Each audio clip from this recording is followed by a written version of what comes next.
How's it going, guys? My name is Zach with the Movie Castle, and today I'm really excited because we're going to be talking about Tales from the Darkside Season 2. I really do love this, a really fun anthology horror show, and recently I went through and I watched and reviewed every single episode of it. So if you guys want to see my thoughts on individual episodes, my Darkside playlist should come up at the end and you should be able to find them there. But yeah, this show, really cool, and I am glad to have finished the whole season. I guess I'll talk about the changes this time around. And yeah, when you talk about an anthology show, it really is hard to review individual seasons, but I will talk about a few of the things that changed. Nothing really major, but I do want to talk a little bit about that. And then after that, I think I'll do like episode highlights. But without further ado, quick look at the specs. Tales from the Darkside Season 2 ran for 24 episodes, which I think was the same as the first one, and ran from September 29th, 1985 to June 13th, 1986, and was, of course, created by horror legend George A. Romero. Now, changes this time around, again, not super much, but there are a few that are worth mentioning. One, I think the show got a little bit better of a handle on its budget. Tales from the Darkside, always pretty low budget, and I have to say, if you're filmmakers and you don't have a huge budget, check out what Darkside did and learn how they got around these issues. But in Season 1, it was something I was constantly noticing. I was like, oh, they didn't have much money, but they shot around it in a clever way. And I think here, they didn't have much more of a budget. It may have been a case of getting a little bit more money and looking a whole lot better, or maybe they just learned even better how to shoot around it, because it was still relatively low budget, but I didn't think about it as much. Like, there are quite a few episodes in here that were bottle episodes, but I didn't even realize till the end. I'm like, wait a minute, that was a bottle episode. It was one set with just a few actors, but I didn't even think about it. So yeah, the show's still low budget, but I don't think you notice it as much here, and it might be slightly higher budget. The other thing is this season is a little less grumpy than the first one, and don't get me wrong, I did like Darkside being grumpy. But the first season, you got episodes like Slippage, where a man's being forgotten about by the entire world, or The New Man, where you get this guy who was a former alcoholic and he says he's changed, but no one believes him when supernatural stuff starts happening. And the first season of Darkside, it really did feel like Twilight Zone, but written by a man who had really been beaten down by the world. And I did like the humanist perspective there. And there still are episodes like that.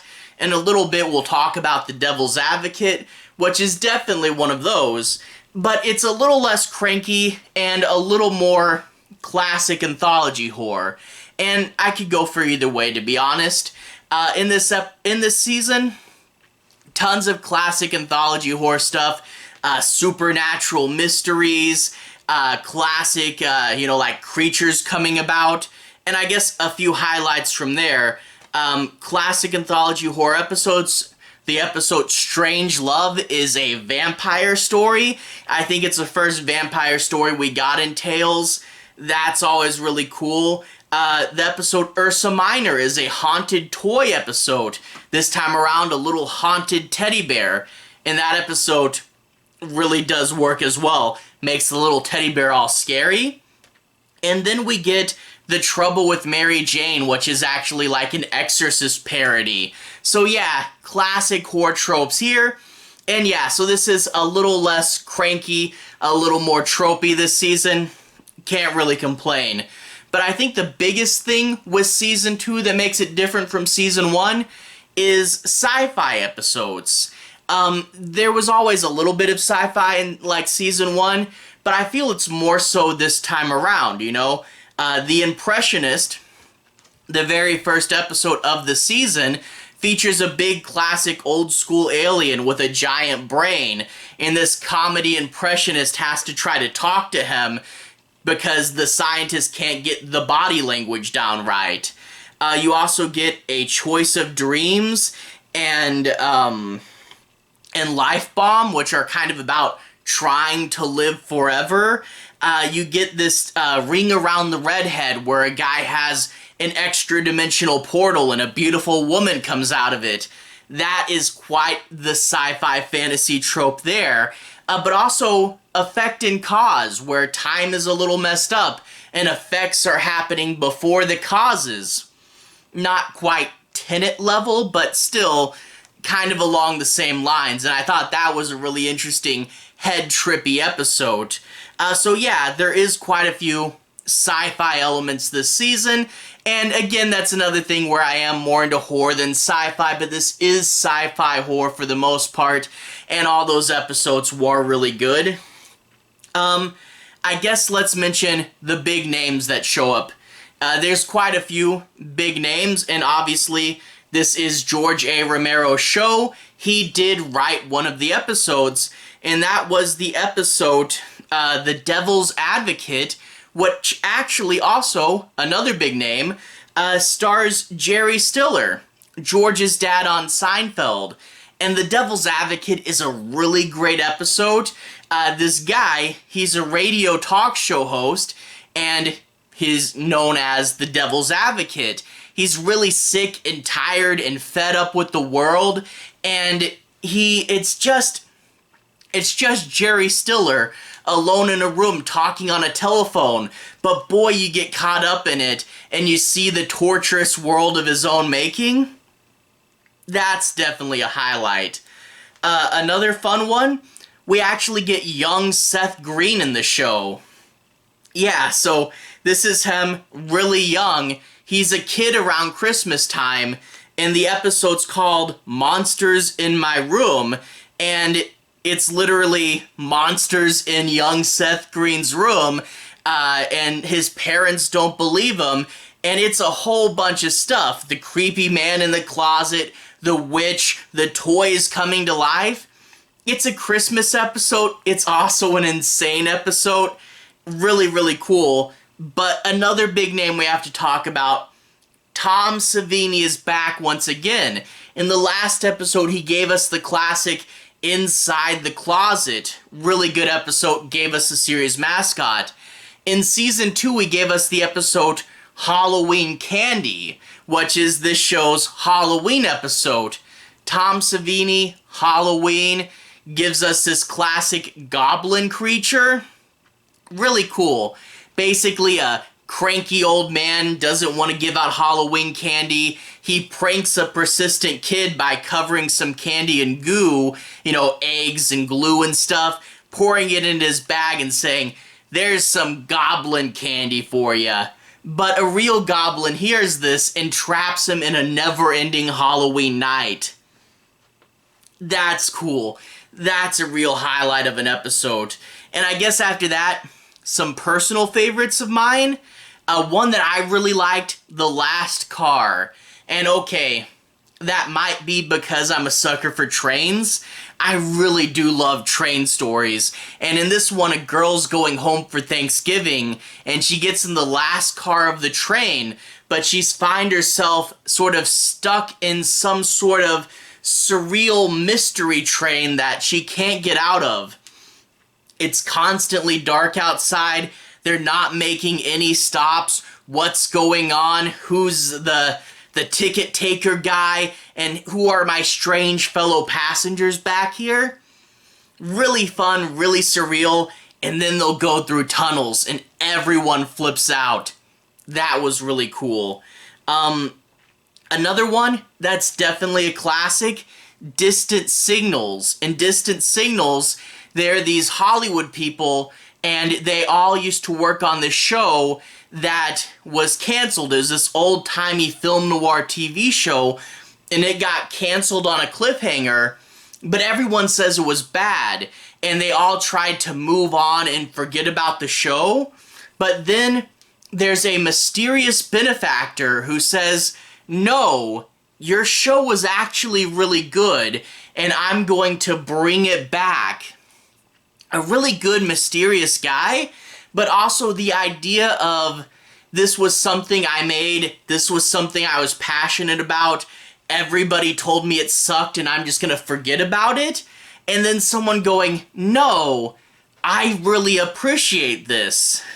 Yeah, maybe not the darkest Darkside episode, but one that gets in your head and makes you think about what stuff is really worth, what you really wanted to do, you know? Classic episode there. Also, this time around, we get a few sort of supernatural mystery elements, you know, going into some place and trying to figure out what's going on and everything's weird and surreal. One of those was the old soft shoe, and in that episode, a guy checks into a hotel and there's a mysterious, beautiful woman waiting in his hotel room, but of course he has to figure out what horrible thing happened here in the past, and the whole hotel is a little surreal, almost like Twin Peaks at times. You know, there's the guy at the front desk has like a turtle with a candle on its back, and it's named Prometheus. What's going on there? And a few other fun supernatural mystery elements. Ones are like the Casavan curse, or a new lease on life with a strange apartment building. What's up with that? So I do really like the strange ones as well. And even though I didn't mention every single episode, I do want to say the season as a whole, almost all the episodes are pretty good. But there are a few. And without a doubt, the absolute worst episode this season is Comet Watch. This was the only one that was downright bad, and I absolutely hated Comet Watch. Basically, you get this guy and his nagging wife, and he's going to see Halley's comet, but the wife doesn't want him to because they have an important business dinner. However, a beautiful young woman slides out of the telescope. There's so much in this episode that just doesn't make any sense. But she comes out of the telescope and says that 80 years ago, she went up through the telescope and has been riding around with Halley on the comet, traveling the universe like it was a car or something. It makes no sense. And then Halley comes down, insists that he owns the woman, and we get a bunch of really bad old-timey humor. It's just one where the humor doesn't hold up, and the story makes absolutely no sense, and then the main guy just doesn't act up the whole situation. If he just stood up for himself even a little bit, most of this stuff would be resolved. But it's just a terrible episode that makes no sense. The other two kind of bad episodes are Dream Girl and The Unhappy Medium. Both of these episodes are where a group of characters get stranded in a strange other world. In Dream Girl, it's a play, you know, like the whole world is a set. And in The Unhappy Medium, it's an office that's stuck somewhere between heaven and hell. And these episodes aren't terrible, but it's just a case of they could have been so much better, you know? There's room with these worlds and concepts and what they have to say and talk about. You know, Dream Girl is about, like, petty revenge, and Unhappy Medium is, you know, kind of about big corporations influencing religion and charity work. And there's so much you could say there, and I really feel like these episodes aren't bad, but just fell a little bit flat. So those are the three that I didn't feel worked as well. But that being said, one outright bad episode and two that just kind of feel flat. That's only 3 out of 24. And for the most part, I think they're all pretty good. Even if they're not the best thing ever, they're still really fun anthology horror episodes. And overall, this season is as good as season 1, a little different. You know, it kind of depends, do I want the more low-budget, grungy season 1, or the horror anthology tropey season 2? they're pretty similar, and I don't want to say there's too big of differences, but that being said, another great season. And after this, I hope to get to season 3. I think there's only 4 total seasons, so we're about halfway done with this show, and overall, I can't wait to watch every single episode.